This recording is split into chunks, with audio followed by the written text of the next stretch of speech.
professor Paulo Gustavo Gone Branco, para a sua manifestação no prazo de 30 minutos. Excelentíssimo senhor presidente, ministro Cristiano Zanin, excelentíssimo senhor relator, ministro Alexandre de Moraes, excelentíssima senhora ministra Carmen Lúcia, excelentíssimos senhores ministros Luiz Fux e Flávio Dino, senhores advogados, senhoras e senhores. A denúncia retrata acontecimentos protagonizados pelo agora ex-presidente da República, Jair Bolsonaro, que formou, com outros civis e militares, organização criminosa que tinha por objetivo gerar ações que garantissem a sua continuidade no poder, independentemente do resultado das eleições de 2022. A organização tinha por líderes o próprio presidente da República e o seu candidato a vice-presidente, o general Braga Neto. Todos aceitaram, estimularam e realizaram atos tipificados na legislação penal de atentado contra a existência e independência dos poderes e o Estado democrático de direito. Os delitos descritos na denúncia não são de ocorrência instantânea. Eles compõem uma cadeia de acontecimentos articulados para que, por meio da força ou da sua ameaça, o presidente da República, Jair Bolsonaro, não deixasse o poder ou a ele retornasse, contrariando o resultado das eleições. A denúncia recorda que, a partir de 2021, o presidente da República proferiu discursos em que adotou crescente tom de ruptura com a normalidade institucional. Mostrava-se descontente com decisões de tribunais superiores e com o sistema eleitoral eletrônico em vigor. A escalada ganhou um impulso mais notável quando Luiz Inácio Lula da Silva tornou-se elegível e o cenário das pesquisas eleitorais se mostrou a ele inclinado. Foram, então, postos em prática planos articulados para a manutenção, a todo custo, do poder do então presidente da República. A organização criminosa documentou o seu projeto e, durante as investigações, foram encontrados manuscritos, arquivos digitais, planilhas e trocas de mensagens, reveladores da marcha da ruptura da ordem democrática, objeto dos esforços da organização. Para criar condições favoráveis ao seu propósito, o grupo registrou a ideia de, aspas, estabelecer um discurso sobre urnas eletrônicas e votações, fecham-se aspas, e de replicar essa narrativa, entre aspas, novamente e constantemente, a fim de minar a credibilidade do provável resultado eleitoral desfavorável. A organização criminosa também minudenciou, em texto, o propósito de descumprir decisões judiciais. De acordo com o projeto traçado, seriam presos agentes públicos que executassem as ordens judiciais que houvessem sido desautorizadas pelo Executivo, tornando nítido o ataque ao livre exercício dos poderes constituídos. A documentação encontrada nas ações policiais permite situar a data de 29 de julho de 2021 como aquela em que Jair Bolsonaro deu curso prático ao plano de insurreição. Nesse dia, realizou transmissão ao vivo das dependências do Palácio do Planalto pela internet, em que retomou críticas já provadas insubsistentes ao sistema eletrônico de votação. A partir daí, os pronunciamentos públicos progrediram em agressividade aos poderes constituídos e aos seus membros, com um incremento de notícias falseadas. O que se desejava era provocar sentimento de indignação e revolta nos apoiadores do então presidente. Buscava se tornar aceitável e até esperável o recurso à força contra um resultado eleitoral de derrota. Alguns fatos foram especialmente marcantes na trajetória desses confrontos. Durante festejos cívicos de 7 de setembro de 2021, em São Paulo, o presidente, com palavras viperinas, deu a conhecer o seu propósito de não mais se submeter às deliberações provenientes da Suprema Corte. Replicou a tática que inspirara a entrevista dada por ele no dia 3 de agosto e outra live no dia seguinte. Com a proximidade das eleições, o foco da organização se voltou para as urnas eletrônicas. Passou-se a buscar qualquer subterfúgio para lançar o sistema eletrônico de votação e apuração de votos ao descrédito popular. Não obstante evidências reiteradas sobre a segurança do modelo, havia a obstinação por aproveitar qualquer pretexto para renegá-lo. A organização criminosa esbanjava acusações falsas, mirabolantes e manipuladoras nas redes sociais e meios de comunicação. Em julho de 2022, aconteceu outra etapa da execução do plano de golpe. O presidente da República convocou reunião ministerial para concitar ataque às urnas e a difusão de notícias infundadas sobre o seu adversário mais temido. Na reunião, falou-se inequivocamente em uso da força como método a ser implementado. Também no mesmo mês, o presidente da República convocou embaixadores e representantes diplomáticos para verbalizar acusações sobre fraude no sistema da votação, todas elas já, desde logo, mostradas erradas e maliciosas.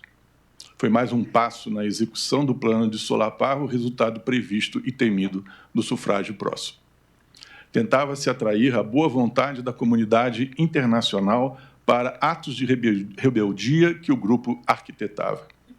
Evidência disso está no documento apreendido, em que se recomendava para a ação de ruptura, aspas, a exploração da base legal nos cenários interno e externo e a exploração global dos índices de fraude eleitoral. Fecham-se aspas. Durante o segundo turno das eleições, a organização deu novo desenvolvimento prático ao seu plano de prolongar ilegalmente a permanência do líder no poder. No âmbito do Ministério da Justiça, foram mobilizados órgãos de segurança para mapear lugares em que o candidato da oposição obtivera a votação mais expressiva no primeiro turno. A Polícia Rodoviária Federal foi levada a realizar aí operações visando a dificultar o acesso tempestivo dos eleitores cadastrados a essas zonas eleitorais. 3 dos personagens envolvidos nessa tarefa tornaram ao teatro do golpe em 8 de janeiro de 2023, quando atuavam na segurança pública do Distrito Federal, e facilitaram o movimento insurrecionista, violento, que depredou as sedes dos 3 poderes. Por isso também eles estão denunciados. Mesmo antes, porém, desse ato final do 8 de janeiro, outros acontecimentos compuseram a trajetória dos crimes contra as instituições democráticas, esmiuçados na denúncia. A organização criminosa preparou material sabidamente inverídico sobre as urnas eletrônicas para divulgação em live realizada em 4 de novembro de 2022. Postergou a divulgação do relatório de fiscalização das Forças Armadas, que atestava a rigidez do processo eleitoral. E quando o relatório foi finalmente dado ao conhecimento geral, providenciou que o Ministério da Defesa lançasse imediatamente nota oficial buscando minimizar as conclusões do documento. Ordenou a emissão de nota oficial a favor da liberdade de expressão em 11 de novembro de 2022, visando a dar aos apoiadores do golpe a aparência de que as Forças Armadas acolhiam e incentivavam os acampamentos espalhados pelo país. Nesses acampamentos, pedia-se insistentemente uma intervenção militar ou intervenção federal, eufemismos para a ruptura pela força do regime constitucional, vale dizer, golpe. O intuito era o de manter a militância apaixonada e disposta a aceitar soluções de violência contra a ordem constitucional. Os meses de novembro e dezembro de 2022, após o resultado das eleições, foram perturbadores. Fatos atordoantes que se seguiram ao resultado das eleições foram descobertos durante a proficiente investigação da Polícia Federal. Em novembro de 2022, oficiais do Exército, auxiliares de comandantes de regiões e de setores estratégicos, vinculados às forças especiais da arma, chamados Kids Pretos, se reuniram para estabelecer forma de atrair a alta cúpula do Exército ao golpe a que estavam dando curso. Houve, então, pressões iníquas, por meio de cartas e agitações entre colegas, para que o comandante do Exército e o alto comando impedisse que Lula da Silva assumisse o cargo para o qual fora eleito. De novo, o objetivo era manter o presidente Bolsonaro no poder. O grupo contava com influenciadores digitais, atacando em ambientes virtuais de impacto nos meios castrenses os oficiais generais que se opunham à quebra da legalidade. Está denunciado um general de excepcional prestígio na arma, que comandava batalhão de quides pretos e que aceitou executar ato formal de rebeldia contra a ordem constitucional que o presidente assinasse. Foram concebidas minutas de atos de formalização de quebra da ordem constitucional. O presidente da República, à época, chegou a apresentar uma delas, em que se cogitava da prisão de 2 ministros desta Corte e do presidente do Senado Federal. Mais adiante, numa revisão, concentrou a providência na pessoa do ministro-presidente do Tribunal Superior Eleitoral. O ministro da Defesa também reuniu os comandantes militares para lhes propor ato consumativo de golpe, obtendo a adesão do comandante da Marinha e a recusa dos comandantes das outras 2 armas. Descobriu-se a esse propósito, em gabinete privado do ex-presidente, minuta de discurso em que ele anunciava as medidas excepcionais e depunha o governo legitimamente eleito, sob o argumento de que, aspas, a legalidade nem sempre é suficiente. A resistência dos comandantes militares do Exército e da Aeronáutica lhes custou o recrudescimento de campanhas públicas de ódio por parte da organização criminosa, no intuito de trazer os legalistas para o golpe e de estimular outros oficiais à iniciativa perversa. Minutas de decretos concebidas pela organização criminosa foram apresentados pela organização criminosa às mais altas autoridades militares em mais de uma oportunidade, em 7 de dezembro de 2022, 9 de dezembro de 2022 e em 14 de dezembro de 2022. Quando um presidente da República, que é a autoridade suprema das Forças Armadas, isso está disposto no artigo 142, caput da Constituição, reúne a cúpula dessas forças para expor planejamento minuciosamente traçado para romper com a ordem constitucional, tem-se ato de insurreição em curso, que apenas ainda não foi consumado em toda a sua potencialidade danosa. O mesmo se dá quando, como aconteceu, o ministro da Defesa expõe um plano de golpe às 3 maiores autoridades militares das Forças Armadas. E isso não para dar conta de providências imediatas de repressão contra o proponente do crime, mas para obter a adesão ao delito. A situação se tornara ainda mais grave, uma vez que um dos comandantes militares, o da Marinha, aqui denunciado, acudiu ao chamado. A execução de atos de essência golpista criminosa também se estampa em outro conjunto de episódios assombrosos, desvendados no inquérito policial. As investigações revelaram aterradora operação de execução do golpe, em que se admitia até mesmo a morte do presidente da República e do vice-presidente da República eleitos, bem como de ministro do Supremo Tribunal. Os membros da organização criminosa estruturaram, no Palácio do Planalto, ataques às instituições, com vistas à derrocada do sistema de funcionamento dos poderes e da ordem democrática, seguindo o plano que recebeu o sinistro nome Punhal Verde-Amarelo. O plano se desdobrou em minuciosas, requintadas e perniciosas etapas. Tinha no Supremo Tribunal Federal o alvo a ser neutralizado e cogitava da eliminação do presidente da República eleito. Outros planos encontrados na posse dos denunciados se somaram a este. Nele se buscava o controle total sobre os 3 poderes. Nele se dispunha sobre um gabinete central que haveria de servir ao intuito de organizar a nova ordem em vias de ser implantada. Um deles se encerrava com esta expressiva frase: Lula não sobe a rampa. Os planos culminaram no que a organização criminosa denominou de Operação Copa 2022, que teve etapas realizadas e que visava estabelecer situação de estresse social apta para arrastar o alto comando do Exército à aventura do golpe. Foram praticados atos de execução da operação de monitoramento dos alvos de neutralização, ministro Alexandre de Moraes e o presidente eleito Lula da Silva. O plano contemplava emprego de meios explosivos, instrumentos bélicos e veneno. No dia 15 de dezembro de 2022, os operadores somente não ultimaram o combinado porque não conseguiram, na última hora, cooptar o comandante do Exército. A frustração dominou os integrantes da organização criminosa, que, entretanto, não desistiram da tomada violenta do poder, nem mesmo depois da posse do presidente da República eleito. As campanhas pela intervenção militar prosseguiram com o alento e a orientação da organização. A última esperança da organização estava na manifestação de 8 de janeiro de 2023. Os seus membros trocavam mensagens, apontando que ainda aguardavam uma boa notícia.